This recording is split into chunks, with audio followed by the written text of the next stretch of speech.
You've seen a lion. You know what it looks like. That heavy jaw, those massive paws, the way it moves like it owns everything in its path.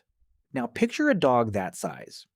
Not a big dog, not a Great Dane, a dog the size of a lion. A dog with that same muscle, that same weight, those same killing instincts. Why doesn't that exist? You've seen German shepherds trained as soldiers. You've seen wolves take down elk in packs. You've seen dogs that are clearly built to hunt. So where is the lion-sized dog? Most people assume the answer is obvious. Big cats got big because they hunt alone. Dogs hunt in packs, so they stayed small. Numbers over size. That sounds right. It isn't. The real answer goes much deeper than pack size. It reaches back millions of years into a war between two completely different survival strategies. And one of those strategies is the reason you are alive right now. Stay until the end. Because the last part of this story is about you. And it will change how you think about why you exist at all. Let's start with the most basic question. What makes a big cat big? A lion can weigh over 180 kilograms. A tiger, even more. A jaguar, the heaviest cat in the Americas, can hit 100 kilograms of pure ambush muscle. But here's the thing, cats didn't start big. The earliest true cats appeared roughly 25 million years ago. They were small, fast, sneaky. They looked more like a modern ocelot than anything that could take down a buffalo. So what happened? What turned small cats into apex predators that could bring down animals 10 times their size? The answer is one word: ambush. Cats evolved to kill by surprise. They don't chase, they wait, they stalk, they close the distance to almost nothing before the attack even starts. And for that strategy to work, you need one thing above all else: power in a single explosive moment. That's what big cat bodies are built for. Every kilo of muscle on a lion is optimized for one short burst. The pounce, the pin, the kill, in under 3 seconds. A lion's body is essentially a biological missile. Heavy, powerful, terrifyingly precise. And once that moment passes, the lion rests, sometimes for 20 hours a day. That's not laziness. That's the physics of ambush hunting. Now think about dogs. The oldest dog ancestors, the early canids, appeared in North America around 40 million years ago, and from the very beginning, they went a completely different direction: speed over power, endurance over explosiveness. Dogs evolved to run, not for 3 seconds, for hours. A wolf can maintain a pace of over 50 kilometers per hour in short bursts, but more importantly, a wolf can trot at around 10 kilometers per hour for hours without stopping. They follow a herd. They watch for weakness. They wait for the old one, the sick one, the one that can't keep up. And then they push it, and they push it, until it collapses from exhaustion. Biologists call this cursorial hunting, pursuit predation. And this strategy has one very specific body requirement: you have to be light enough to run forever. Here's the physics that most people never hear. A bigger body generates more heat. More heat means you overheat faster. Overheating faster means you can't run as long. And if you can't run as long, your entire survival strategy falls apart. This is why wolves stay in that 30 to 80 kilogram range. It's not a coincidence. It's a hard biological ceiling. The moment a pursuit predator gets too heavy, it starts losing the race. Literally. Ambush predators don't have this problem. A lion doesn't care about overheating mid-sprint, because the sprint lasts 3 seconds. Done. So here you have it, two completely different survival blueprints. Cats got big because their strategy rewards power. Dogs stayed medium because their strategy punishes weight. But wait, because this is where the story gets strange.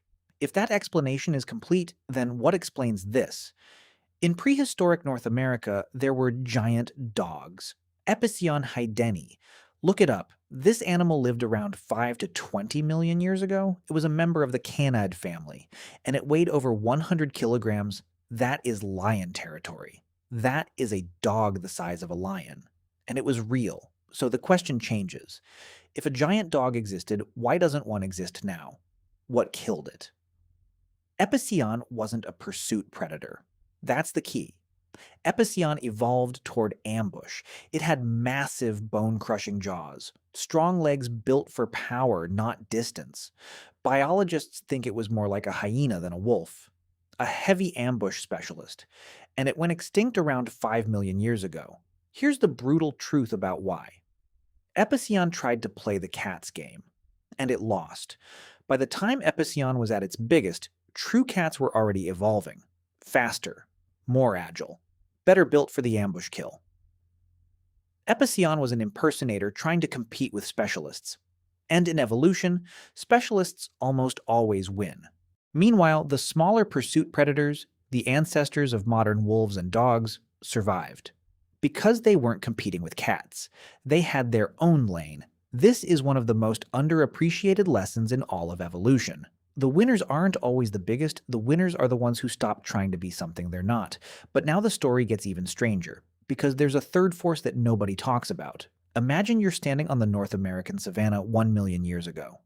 The grass is tall, the air smells like dry heat and distant rain.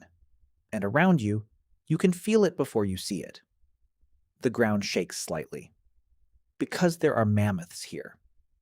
And giant ground sloths. And a creature called megatherium that stood 6 meters tall and weighed 4 tons. This is the Pleistocene. And it was a world of giants. Not just giant predators, giant prey. And this matters enormously, because predator size is shaped by prey size. A lion is big enough to take down a zebra. A tiger is big enough to take down a water buffalo. The predator evolves to match the prey. Now look at what happened roughly 12,000 years ago. The megafauna collapsed. The mammoths disappeared. The giant ground sloths disappeared. The mastodons disappeared. Most of the massive prey animals in North America and elsewhere were gone within a few thousand years.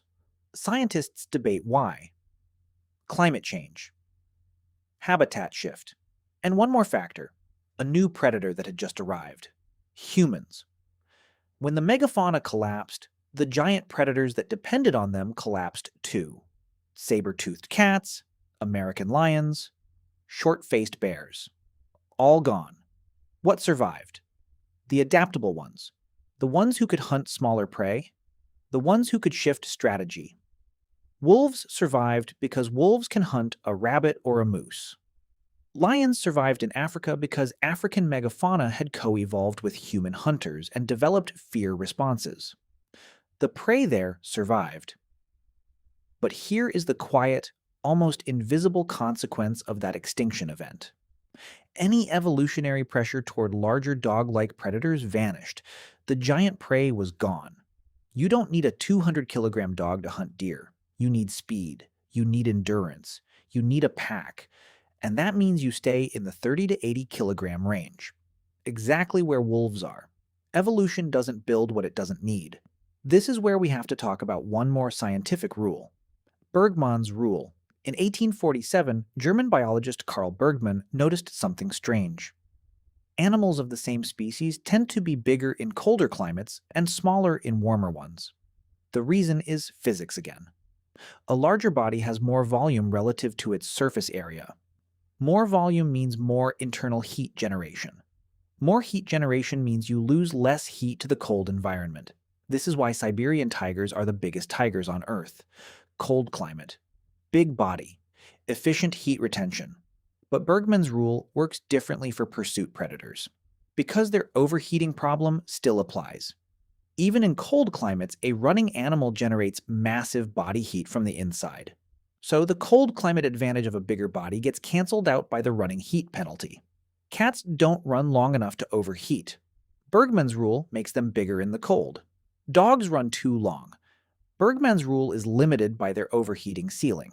Two animals in the same cold climate, two completely different size outcomes, because the physics of their hunting strategy changes everything. Now take all of this and pull back even further, because here's what's strange.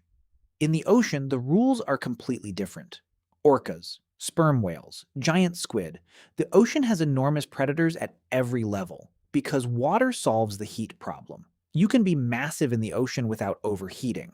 Because water pulls heat away from your body constantly, and in the ocean there are pursuit predators that are enormous. Great white sharks are not small. Orcas hunt in packs like wolves and are absolutely massive. The ocean removed the size ceiling, land kept it in place.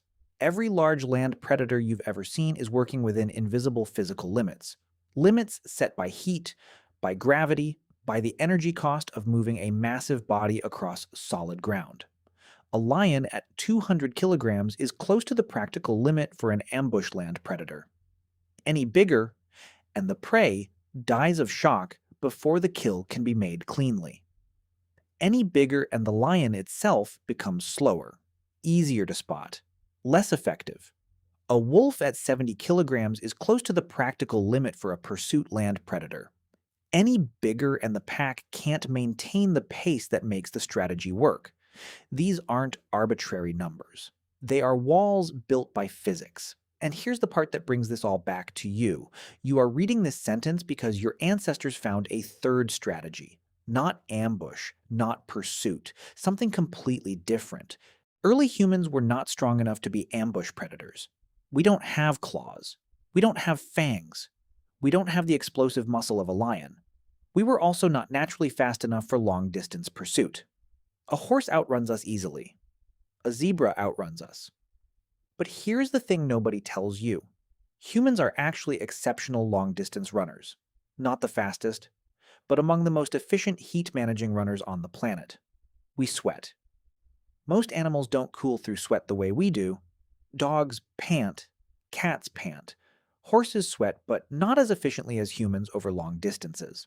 A human can run a marathon at a pace that, over several hours in the midday heat, will cause a four-legged animal to collapse from heat exhaustion before the human does. This is called persistence hunting, and it was one of the earliest human survival strategies on record. Bushmen of the Kalahari still do it. Louis Liebenberg documented it in 1990 in the Kalahari Desert. A hunter runs after an antelope. Not at full speed. Just steady. Hour after hour. In the midday sun. And the antelope keeps looking back, keeps sprinting ahead to escape, keeps burning through its heat reserves. Until it collapses. Overheated, exhausted, unable to run. And the human walks up to it. We didn't evolve big claws.